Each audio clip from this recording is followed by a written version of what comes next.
untuk infrastruktur dari Kemendagri Bu, dari Kemendagri, terus dari Kementerian Kesehatan dan juga dari instansi-instansi lainnya. Interest yang kita yang sudah berpengalaman itu catering sekolah. Ibu izin ada yang dari dinas pendidikan? Oh, sudah pada bubar kayaknya. Nah, di sini apalagi kalau di dinas pendidikan Ibu, kita ada layanan cantik itu sudah ada produksi per hari ada 3.000 pack per hari kita produksi. Alhamdulillah ini kita punya 3 sampai 5 shift. Jadi setiap hari itu dapur kita kebul ya. Dapur kita kebul. Dapurnya kebul, rezekinya banyak ya. Amin. Masya Allah. 3.000 per pack ya.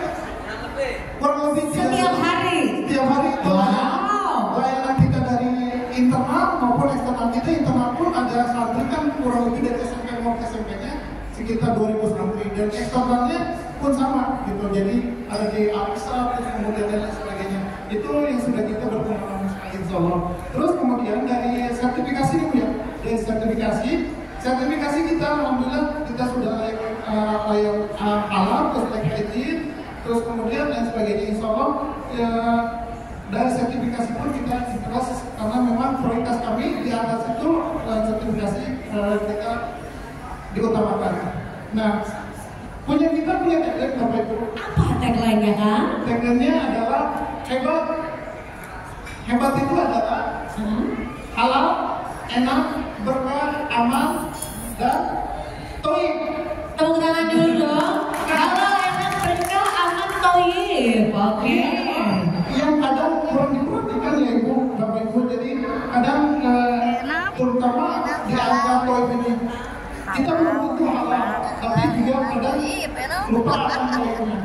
Nah, bagaimana definisinya toib itu gimana tuh Bang? ini sejalan dengan tagline yang kita tanya ini. Ini berkaitan dengan toib ini bagaimana nih? Halal, Kita khusus datangkan dari kita punya partner, punya mitra dari rumah gizi itu dari Cornell University ya, jadi lulusan beliau Cornell University. Semuanya tadi halal boleh dijelaskan ya Teh?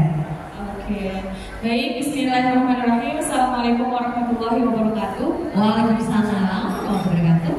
Perkenalkan Bapak Ibu semua, nama saya Syarifona Fitriani. Saya ahli gizi ya, bukan dokter ya, beda. Iya betul.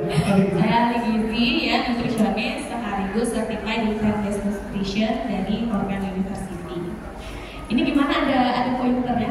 Oh, next aja. Oh, oke, next. Karena slide-nya lumayan banyak ya, tadi saya kira biar bisa next gitu. Oke, lanjut.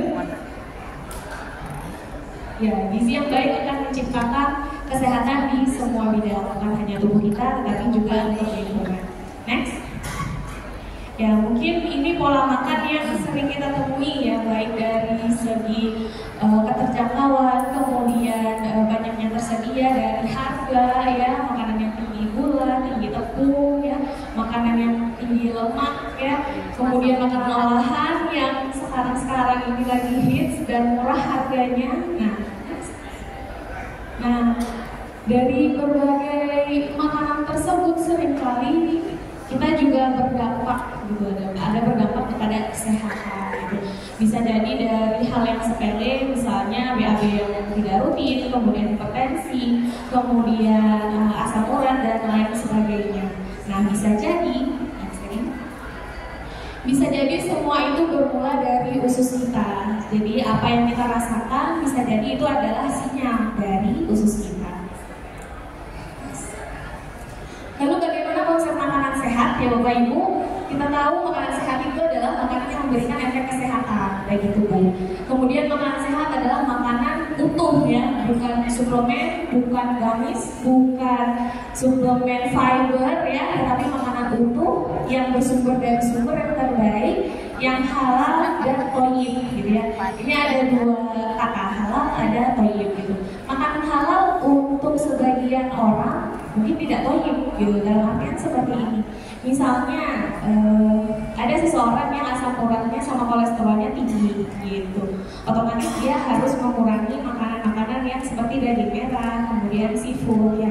Dari segi zatnya itu halal ya, ikan, seafood itu halal, tapi juga tidak menimbulkan rasa bersalah. Oh saya habis makan ini nanti saya perlu pegel deh. Nah itu berarti yang kita makan belum termasuk makanan sehat. Next.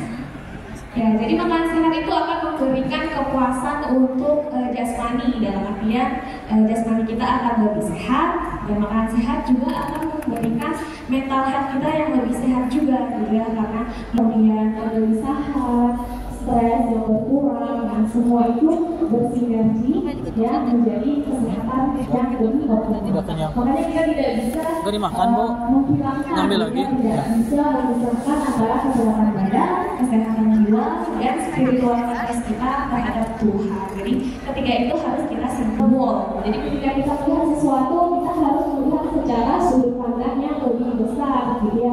Misalnya seperti ini, saya butuh protein misalnya. Oke, kita lihat kondisi kesehatan kita, protein apa yang kita butuhkan, gitu ya. Apakah kita ada kecenderungan protein yang darah tinggi, nah berarti kita beli jenis protein yang kolesterol dan asam urat itu gitu ya, yang lebih baik.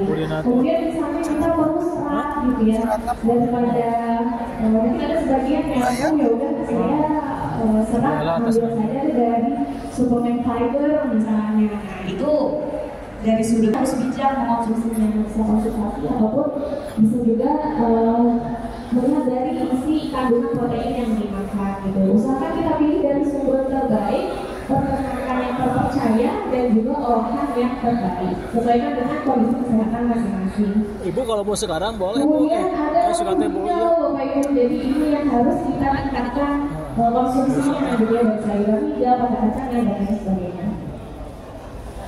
Bu, betah di Disdagin Bu. Ada karbohidrat kompleks. Betah di Disdagin Bu. Ubi, jagung, dan sebagainya. Kacang. Nanti duit nanya. Berbicara tentang karbohidrat, atasnya yang TPP atasnya ada. Atas 100%. Yang mengandung serat, dia bertekstur padat. Ketika kita makan dia saya tahu. dan tidak mengantuk, gitu ya. Pantesan udah Kemudian betah. apa tipsnya? Kita bisa Berarti berapa bervariasi persen? konsumsi makanan karbohidrat yang lebih tinggi serat, ya. Bisa kita campurkan juga Nasi nasi waduh. nasi ya kalau misalnya, karena orang Indonesia kalau nggak makan nasi belum makan, gitu ya. Kita bisa campurkan nasi putih dengan beras yang lebih tinggi seratnya. Setahun lagi kapan? Kalau lagi Oh, sebentar lagi. jadi proteinnya di sini saya tampilkan beberapa alternatif olahan yang lebih rendah kolesterol. Kolesterolnya tinggi, gitu ya. Apakah makan tempe saja cukup, gitu ya? Ini yang lebih banyak ditanyakan oleh pasien-pasien saya, gitu ya. Gimana kalau daging merah itu lebih baik, gitu ya? Daging merah itu dianggap tinggi dalam dunia protein. Nah ternyata tidak. Kalau misalnya kita lihat dari sudut pandang yang whole, yang utuh, ya. Kalau protein ini kita lihat proteinnya tidak jauh berbeda. Kolesterolnya malah tempe lebih Rendah. 0 ya, 0 miligram. Lemak jenuhnya lebih rendah, kalsiumnya lebih tinggi. Itu maksudnya kita melihat dari segi utuh, dari segi whole, sesuaikan dengan kondisi kesehatan masing-masing. Kita tidak boleh makan ya, boleh makan tapi sesuaikan dengan kondisi kesehatan. Oke, lemak. Ya banyak sumber lemak ya, lemak tidak jenuh tunggal yang bermanfaat bagi tubuh.